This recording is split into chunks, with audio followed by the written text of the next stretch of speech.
Today my guest on Armchair Travel is Weezy, who's recently been to South Korea. Hello, my friend. Hello. I don't know many people have been to South Korea apart from some Koreans I know. So what made you want to go there? Yeah, so it was like the beginning of this year. I was just at home watching a movie.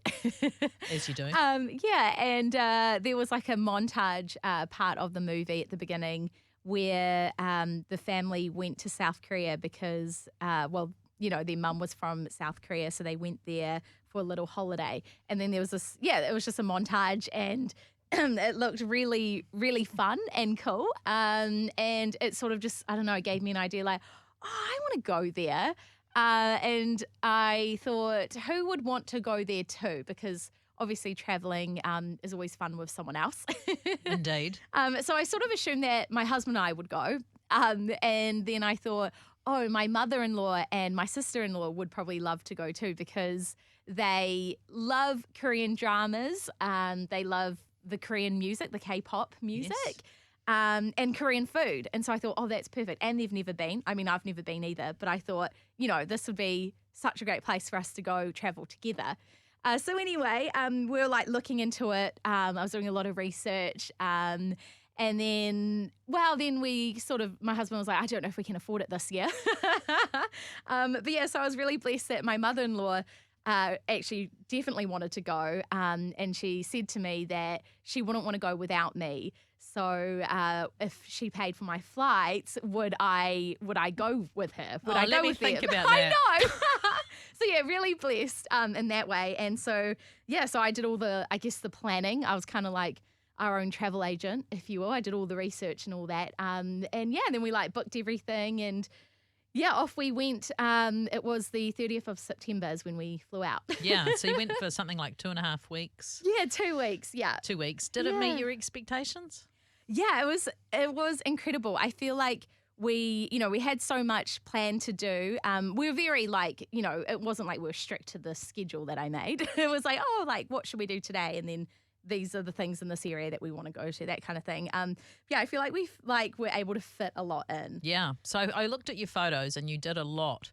And something I noticed is that the public transport looked pretty, let's just say better than us here. It really is. I mean, that's probably due to population, right? Like huge population. In Seoul, which is their capital city, there'll be way more people than in all of New Zealand, and it's a tiny area, even though it's like a massive city, if that makes sense. Yeah, it's all squashed in. Yes, because the photos you showed, there's just lots of high rises all squashed in together. I was kind of like, wow, that looks quite full on. Yes, yeah, it was actually really cool because on one of the days we went up what is sort of like kind of in a way the equivalent to the Sky Tower that we have in Auckland, but the one we went to is very, very tall. I think the Sky Tower is like around 320 metres or something, and the tower that we went into, it was like over 500 metres. Freaky. And it was really fast, wasn't it? Yeah, it was quite an experience. Just watching it, your video thing of it made me feel like a bit queasy. Yeah, so basically they said, I can't remember how many stories you go up, but the lift is a minute. It's not like the Sky Tower we can look out and see, as you travel up, you can see the city. But it's got screens on like all the sides and on the ceiling too. And because you go up so fast and, the altitude and all that, your ears kind of do pop a bit. Yeah. So it's quite an experience. And then when that lift opened, you are then in this like kind of screening room where there's like a screen and it's like got this whole, not like a movie, but like some sort of short film thing playing. And then at the end of that, it sort of like lowers down and then it's actually a window behind there and then you've got this amazing view. Gee. Yeah. So you're that high up and you're looking over Seoul. Yeah. And I'm guessing you're seeing lots of, as we just mentioned, high buildings. Is it green as well? Because it just looked like a big concrete jungle to me. Yeah, I feel like they have a lot of parks around the places. And yeah, like it is a lot like very much city, but I would say it's a pretty clean city. I have been to, other places where I would say it's not that clean. Like, for example, in the Philippines, the cities there not clean. Yeah, yeah. But I feel like in South Korea, I don't know, they really care I guess, about it, and really make an effort to, make sure it is clean. And that's nice as a visitor, isn't it? Yeah, it is. And how did you go with the food? Because you're travelling pregnant. I know. And I mean, the food's spicy and different. And how was that for you? I just ate a lot of rice. I would always just ask for rice. And try and avoid spicy things. I was actually okay with eating at that stage, I guess. So I actually managed all right. But we did eat a lot of burgers as well. Yeah. So there was some photos you had where you went somewhere and you dressed up in traditional costumes. There you were looking like something out of a movie. Tell us about that. Yeah, so there's this really big palace, the main palace in Seoul. And I think we were actually there on, it seemed like a holiday or something because there were so many people there, Koreans from other cities as well visiting. And what you can do is hire or I guess rent the costume, the traditional costume that they would wear. And it's called hanbok. And basically it's like I guess you could say like a long sleeve top and then like a very long skirt.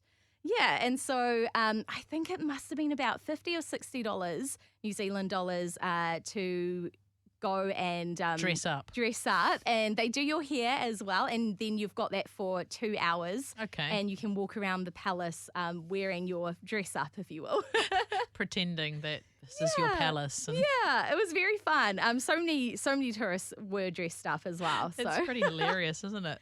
Yeah. And what was that place that you went to? That's that really famous library. Tell us about that. Yes.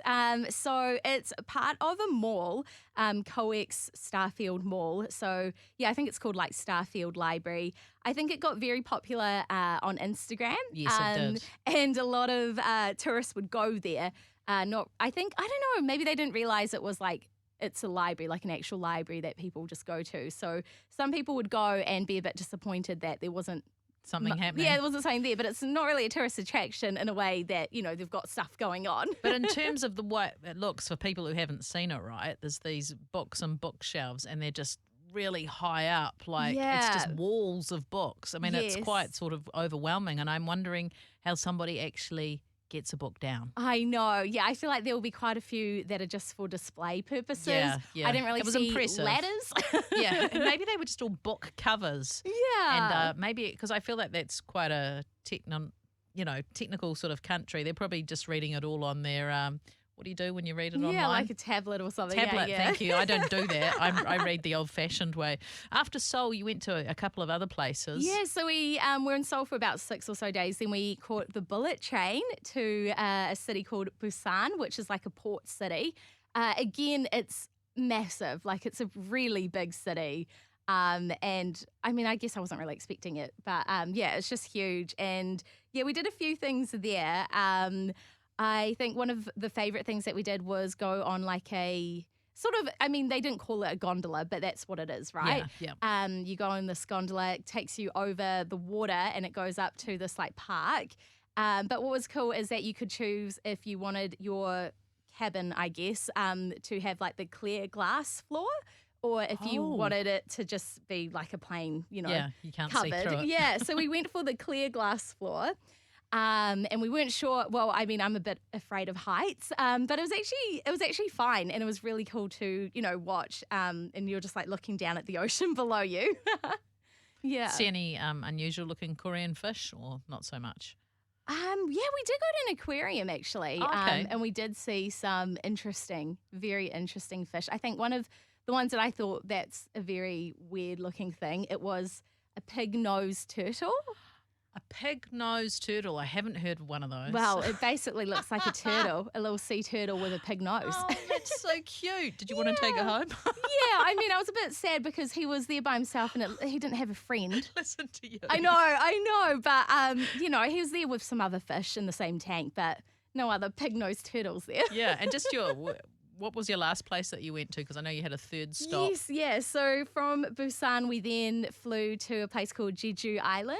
And this is sort of at the bottom of South Korea. Again, it's massive. I don't know why I was thinking it was going to be small, but it's huge. So you fly in and you're like, the airport's at the top of the island. We were staying at the bottom-ish of the island, and it took like an hour to get there in a taxi. So that place, we just caught taxis everywhere. Yeah, and was that more of just a sort of bit of a chill out? Yeah, I would say. Place. Apparently, a lot of South Koreans go there during summer. There's a lot of resorts, that kind of thing there. Obviously, beaches as well. And, they like to think of it as apparently they're like Hawaii. Yeah. Oh, awesome. Well, I've learned a few things about Korea today. South Korea, should I say. Thanks for joining us on Armchair Travel, Weezy.